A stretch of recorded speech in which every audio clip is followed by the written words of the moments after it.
what it was. You had some game last night. I mean, that was unbelievable.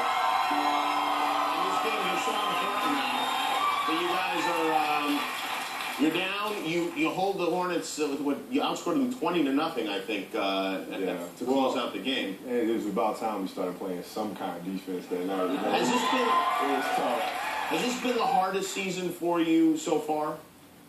Physically, yeah, it's been pretty taxing physically for me. I mean, only physically? Physically, because 17 years in, and playing all these minutes and stuff, it takes a lot. I have to do a lot to make sure my body's recovered and ready to play the next game. Right. And as far as, I mean, this is a team that there were high expectations when you come into the season. You guys miraculously signed Steve Nash and Dwight Howard. All of a sudden, you're, I think, just behind Miami as far as the favorites to win the NBA title, and then things get off to a terrible start. But I have a theory about this, and that is you've intentionally done this so that you can come from behind, squeak into the playoffs, and complete the greatest NBA run in the history of basketball. Yes. I knew it.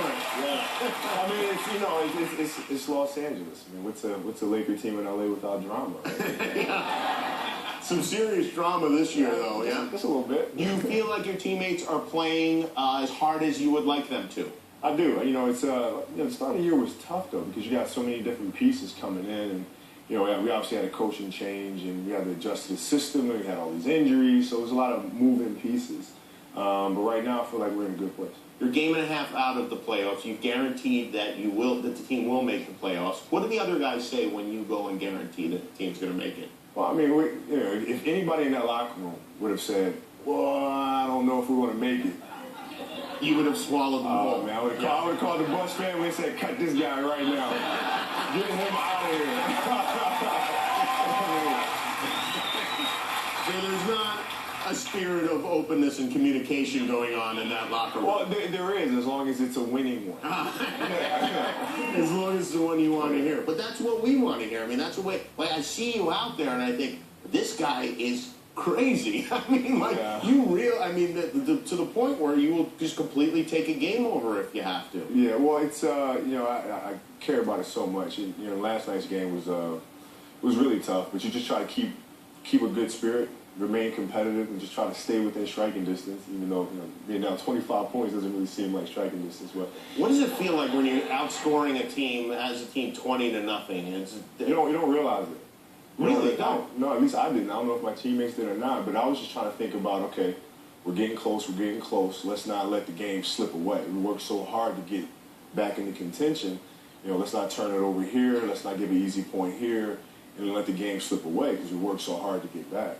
On another topic, you played with Dennis Rodman for a short time. Do you think he is the solution to our problem with North Korea? Do you think that he is the guy to go over there and... it's a crazy world, man. You never know. Who the hell knows? In this case, I feel like we know. Our president is a Chicago Bulls fan. Uh-huh. Dennis obviously has great history with that. And, North Korea, I think we're all probably, just as shocked as everybody else is here about that. But it's a weird world. Have you ever gotten any overtures from Kim Jong-un? As him being a big NBA fan, I would imagine he's a fan of yours, too. Yes. I haven't heard anything yet. Would you go Hold on. and focus on stopping this potential nuclear warhead that could come over? That seems more important than the game. Yeah, but I'd probably pass. You would pass on that one? I'd probably pass. For once you're passing. Yeah.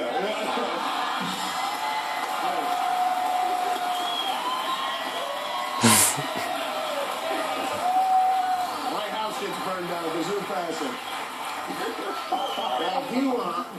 Now, you've been on Twitter all of a sudden. You decided to go on Twitter a few months ago, right? Yeah. And already have 1.5 million followers, which is unbelievable to get them that quickly. Why are you on Twitter? Just for fun, I guess. I mean, it's for laughs. You have your new nickname is Vino. Who gave you the nickname Vino? Well, it's kind of unfair because one of my friends is a copywriter. Okay. So I've known him for a long time, and he just kind of threw that out there to me. I said, that's pretty. Because you age like fine wine. That's what he said. That's what he says. And so Vino, you've been putting it as a hashtag on your tweets, and now people think, oh, he's drunk, he's drinking. He's putting Vino at the end of this.